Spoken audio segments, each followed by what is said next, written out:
when I got in the club, it was like the dream come true. It was like, man, I was going to party. I could come and go as I pleased. I didn't have to answer anybody when I had to be somewhere. I could handle it because I was independent now. I was a Hell's Angel. I could do what I wanted. I didn't answer to anybody but Old Man John.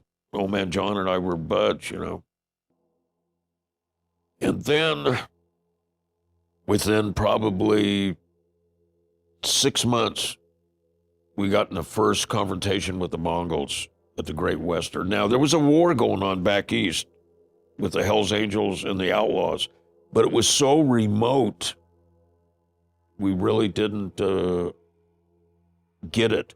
Back in the 70s, they came up with this idea for swap meets. Now, I'm not talking about a swap meet like you see nowadays at a drive-in, old drive-in, or a parking lot, or this was just specifically a motorcycle swap meet.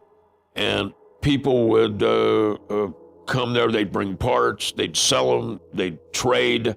There was a band playing, everybody's drinking beer, probably people bringing in hard liquor. And it was just one big party scene. And there was no police presence that dominated everything. It was, you know, one cop at a swap meet, one cop was common. Two cops, you know, they might be thinking there's going to be trouble tonight. So they've got two cops here. I mean, it was a whole different ballgame. There was no cameras. Nobody was fighting. None of the clubs were really at war in the West Coast in California. So it was just a big party scene. It was a place to go and have fun. Of course, over the years, it was a transition. You know, there was fights started happening. The California Highway Patrol took the position that all the stolen motorcycles were being sold through these bike swap meets. Back in those days, there was only one set of numbers on a motorcycle, and it was on the left crankcase. You know, might be 7, 8 numbers. I can't remember how many numbers there are. But that was the only numbers. Now there's numbers on tires, on heads, on, you know, whatever. So you go out, guys would go out, steal a motorcycle, and they would come and sell the parts there. You know, you could get parts for cheap. And, you know, people would laugh. They'd say the oil was still warm, you know, from them having just taken them out of somebody's garage. But, I mean, everybody knew what the parts were, but everybody was buying them. I think the Satan slaves kind of held the record for stealing bikes in San Fernando Valley. And they would go around and look for dressers. A dresser was a bike with the saddlebags, the fairing. Like, people ride those now. They seem to be popular. But back then, they were called garbage wagons. Man, if you showed up on a garbage wagon, you know, everybody ridicule you. You know, if you were riding a bike with a big fat front tire, well, you better have the fender off.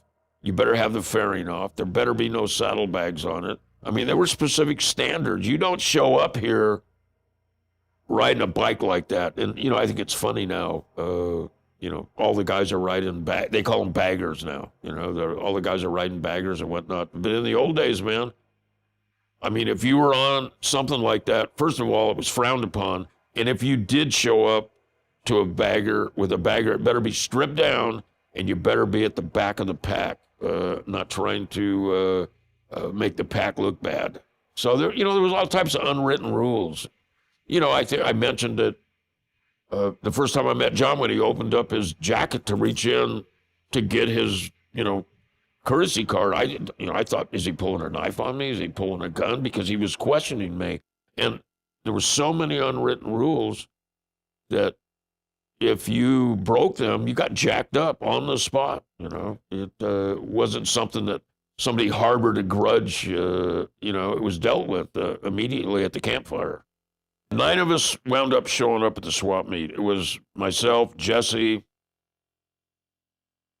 this guy Cliff Mallory, that later we found out was a police informant, and Kid Glenn from Purdue, who it's funny. I was having a conversation about Kid Glenn yesterday, and uh,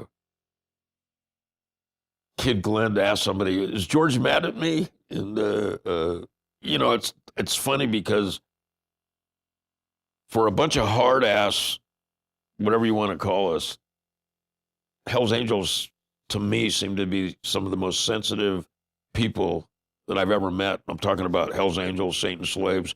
I mean, they get insulted really easy, they get their feelings hurt really easy. Fights occur, and I just found it interesting. I go, no, tell Kid Glenn I'm not mad at him. But uh, Bruno was there. A guy named Buffalo was there. It was just a hand. There was 9 of us, and Keith, of course, was there. And I don't think Keith likes me talking about it. And I still consider Keith a brother, and I love the guy. But his wife had run off with Bud.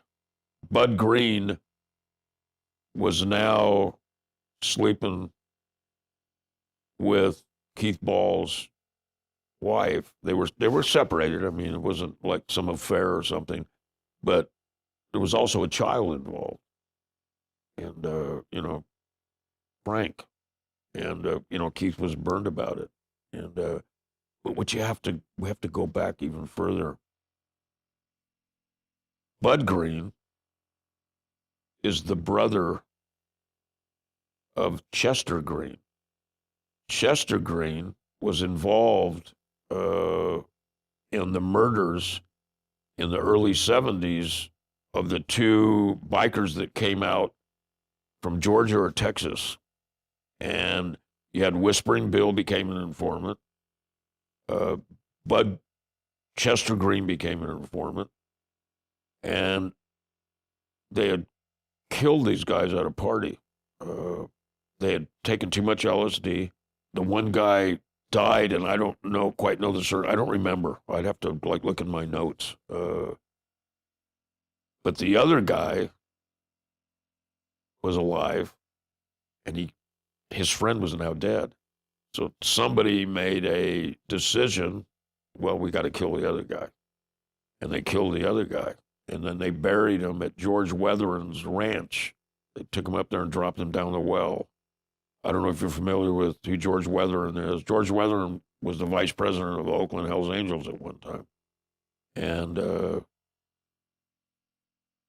George Weatherin became an informant. So you've got Whispering Bill, George Weatherin, and you've got Chester Green. So Weatherin and Whispering Bill kind of go into the witness protection program.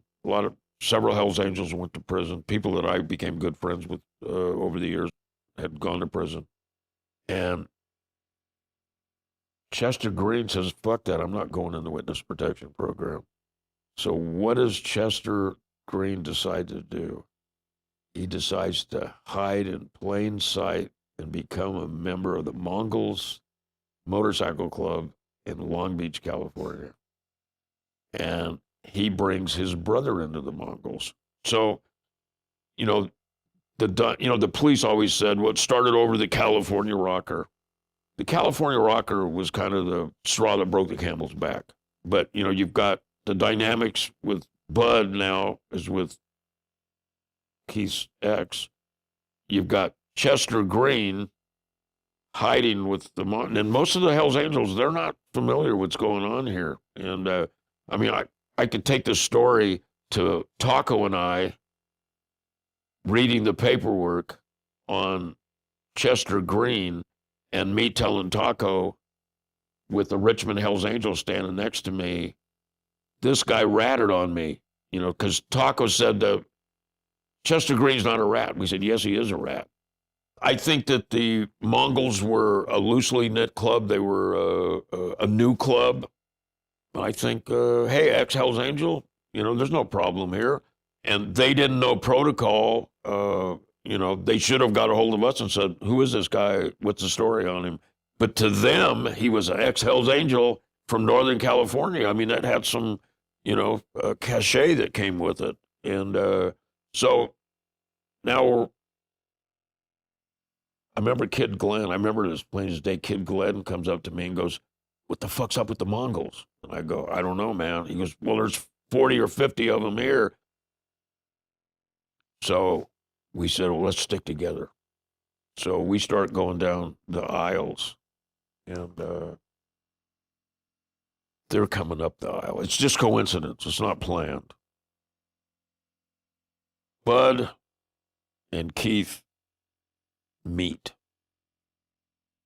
and Keith doesn't say a word to anybody. I had no idea what was going to happen. Keith just fucking clocks Bud and knocks him down. You know, he might have knocked him out. I don't know. And all hell broke loose. And we circled, got our, our backs to each other.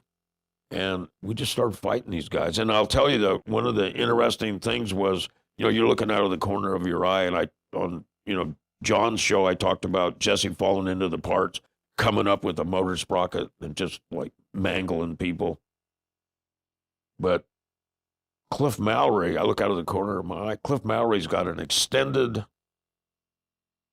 chrome kickstand, and he's clocking these dudes. And I mean, he's just going through them. And I saw Cliff Mallory hit somebody one time. The guy was out for like 20, 30 minutes. I started getting worried. I thought, this guy's not going to come out of it. We were pouring water on him and whatnot. All this while he was working for the police. He was a police informant. Now, we're fighting these guys, and this cop runs in, and, he pulls his gun out, and I'm thinking, guy's only got 6 shots. And there's like, probably, 70, 80 of us now, the Hells Angels plus the Mongols fighting. Jumps in the middle, and he stops the fight. Wells, he's got the gun pointed out, and he looks like he's just a little skinny cop. Looks like he just, this is his first assignment. Now, other cops showed up quick. I don't know if they were on standby or if they were out front in the parking lot, but there was only one cop inside the swap meet. He stopped the fight. The Mongols broke and ran. They didn't run because they were scared. They broke and ran because the cops stopped the fight, and I'm not getting arrested.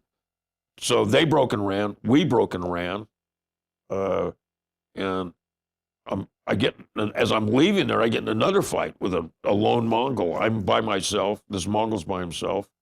And we started having words. And him and I start fighting. And then these cops that come in there, start beating on us.